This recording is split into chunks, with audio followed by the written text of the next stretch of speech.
بسم اللہ الرحمن الرحیم۔ السلام علیکم۔ ایک زمانے میں ایک بہت امیر نوجوان تھا اور اس کے والد لال جوہر کے تجارت کیا کرتے تھے۔ اپنے اہل کا دوست احباب میں اس کی بات چلتی تھی اور وہ اپنے دوستوں کے ساتھ انتہائی احترام و محبت سے پیش آتا تھا۔ بدلے میں وہ بے مثال انداز میں اس کی عزت احترام کرتے تھے۔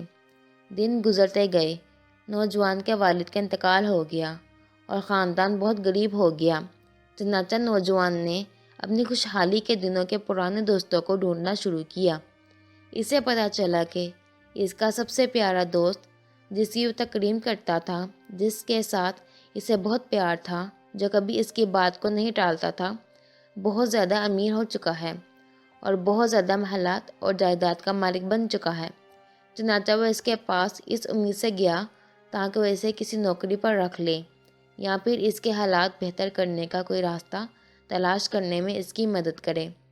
جب وہ محل کے دروازے پر پہنچا تو خادم شام نے اس کا استقبال کیا۔ اس نے ان سے گھر کے مالک سے اپنے تعلقات اور ان کے درمیان پرانی محبت کا ذکر کیا۔ خادم گئے اور اپنے مالک کو ان کے جگری دوست کے آنے کی خبر سنائی۔ وہ اٹھ کر پردے کے پیچھے سے ایک ایسے شخص کو دیکھتا ہے جس کے کپڑے پھٹے ہوئے ہیں اور غربت و فقیری اس کے چہرے سے عیاں ہے، لہٰذا اس نے ملنے سے انکار کر دیا۔ امیر دوست کے خادم اسے بتاتے ہیں کہ ہمارا مالک کسی سے بھی نہیں ملنا چاہتا۔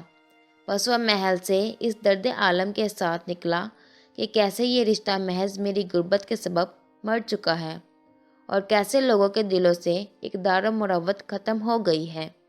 محل کے قریب اس نے دیکھا کہ تین لوگ آپس میں بحث کر رہے ہیں، جیسے وہ کسی چیز کے بارے میں استفسار کر رہے ہوں۔ وہ ان سے پوچھتا ہے کہ وہ کس بارے میں بات کر رہے ہیں۔ وہ اس کے والد کا نام لے کر کہتے ہیں کہ وہ فلاں ابن فلاں کو ڈھونڈ رہے ہیں۔ اس نے ان سے کہا کہ وہ میرے والد ہیں اور وہ بہت عرصہ پہلے فوت ہو چکے ہیں، جس پر وہ بہت افسردہ ہوئے۔ وہ اس کے والد کی خوبیاں بیان کرتے ہوئے کہتے ہیں کہ اس کے والد لال جوہر کے بہت بڑے تاجر تھے۔ ہمارے پاس مرجان کے قیمتی ٹکڑے ہیں جو اس نے امانت کے طور پر ہمارے پاس چھوڑے تھے۔ چنانچہ انہوں نے مرجان سے بھرا ہوا ایک بہت بڑا تھیلا اس کے حوالے کیا اور چل دیے۔ اس نوجوان پر حیرت طاری ہو جاتی ہے اور اسے اپنی آنکھوں اور کانوں پر یقین نہیں آتا کہ وہ اسے کیسے سچ مان لے۔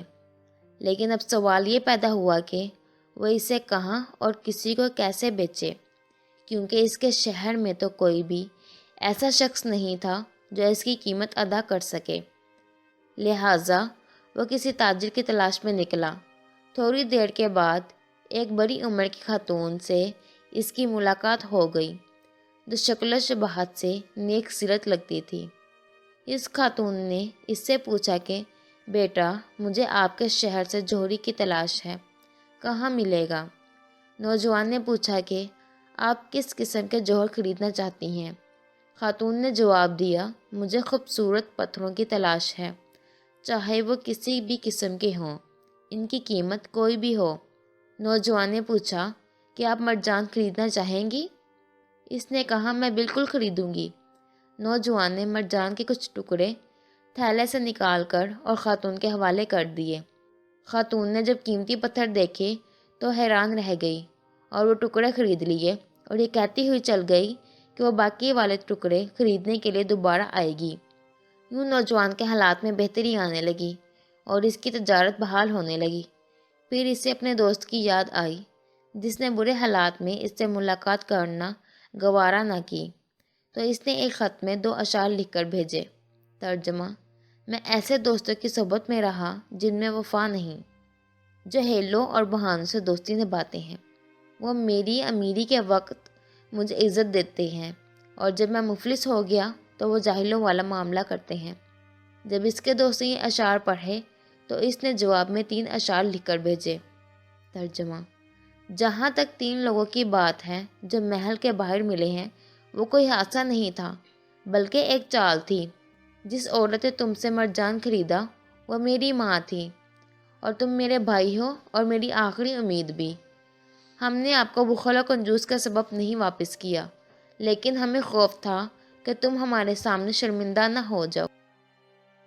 اگر آپ کو میری یہ کہانی اچھی لگی ہو تو ویڈیو کو لائک کریں اور اپنے دوستوں کے ساتھ شیئر کریں، اور چینل کو سبسکرائب کر کے بیل نوٹیفیکیشن کو آن کر لیں۔ اللہ حافظ۔